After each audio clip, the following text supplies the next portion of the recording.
আজকের মজার গল্পটি অদৃষ্ট বড় না বুদ্ধি বড় গোপালের দ্বিতীয় গল্প।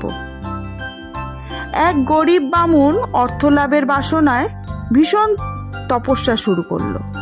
শীতের দিনে জলে দাঁড়িয়ে আর গরমের দিনে অগ্নিকুণ্ডের পাশে বসে সে ঘোর তপস্যা শুরু করলো। শেষ পর্যন্ত মহাদেব তাকে দর্শন দান করে বললেন, ওহে ভক্ত, তোমার তপস্যায় আমি ভীষণ সন্তুষ্ট হয়েছি, বলো তুমি কি চাও। গরিব বামুন বলল, প্রভু, আমি প্রচুর অর্থ চাই। দারিদ্র্যের মতো পাপ নেই। দারিদ্র্যজনিত কষ্ট আমি আর সহ্য করতে পারছি না। প্রভু, আমাকে প্রচুর অর্থ দান করুন। ভক্তের কথা শুনে মহাদেব বললেন, বৎস, তুমি অন্য কোনো বর প্রার্থনা করো, কারণ বিধাতা পুরুষ তোমার অদৃষ্টে অর্থভাগ্য দেননি। আমি প্রচুর ধন সম্পত্তি দিলেও তুমি তা ভোগ করতে পারবে না। কিন্তু ভক্ত ভীষণ নাছোড়বান্দা, অন্য বর নিয়ে তার কী লাভ? অর্থলাভের আশাতেই সে কঠোর তপস্যা করেছে।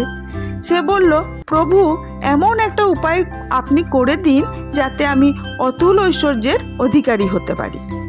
মহাদেব আর কি করেন, ভক্তের দাবি তাকে মেনে নিতেই হয়।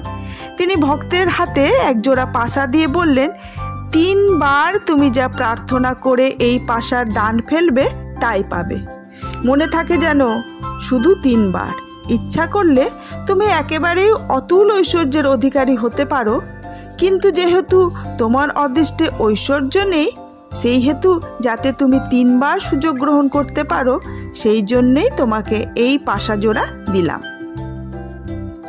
মহাদেবের কাছ থেকে পাশা জোড়া নিয়ে গরিব বামুন খুশি মনে বাড়ি এলো। বাড়ি ফিরে এসে সে তার স্ত্রীকে বলল, আমি এমন জিনিস পেয়েছি, ইচ্ছে করলেই আমরা এখন বড় লোক হয়ে যেতে পারি।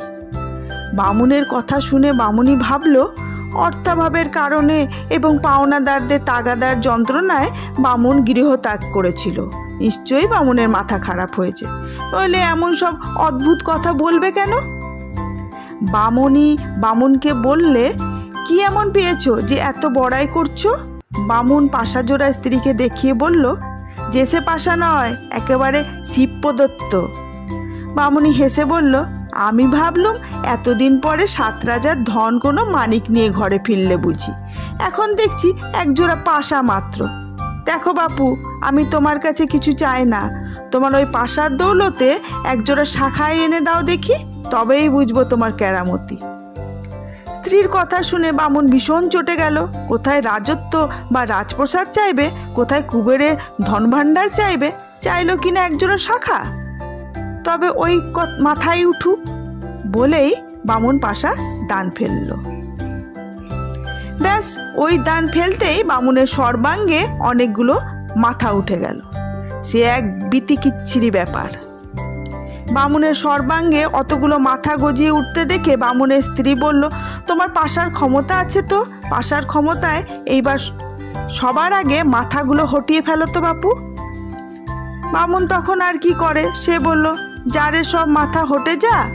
এই বলে পাশার দান ফেলতেই অন্যান্য মাথার সঙ্গে গরিব বামুনের নিজের মাথাটাও ধর থেকে আলাদা হয়ে গেল। বামুনি তো ব্যাপার দেখে অবাক হয়ে গেল। সে বলল, আমি কি আর অত শত জানি? তুমি যখন এত জানো, তখন তোমার বুঝে সুঝেই চাওয়া উচিত ছিল। এখন আর অন্য কি চাইব গো, নিজের মাথাটাই তোমার ধরে লাগুক, আমার নিজের মাথায় ফিরে আসুক। এই বলে বামুন আবার পাশায় দান ফেলল। বামুনের নিজের মাথা স্বস্থানে ফিরে এলো।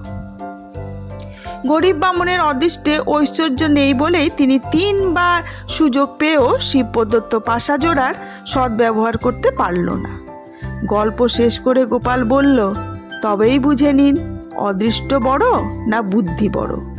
অদৃষ্ট বড় মহারাজ, অদৃষ্টের বলেই আপনি মহারাজ, আমি গোপাল ভাঁড়, উনি মন্ত্রী আর উনি নৈয়ায়িক পণ্ডিত। গোপালের কথা শুনে একমাত্র নৈয়ায়িক ছাড়া আর সকলেই খুশি হলো। নৈয়ায়িক পণ্ডিত অদৃষ্টের তুলনায় বুদ্ধি বড় এই কথা জাহির করার জন্য তেমন কোনো গল্প বলতে পারল না। সে চুপচাপ সভা ত্যাগ করে চলে গেল।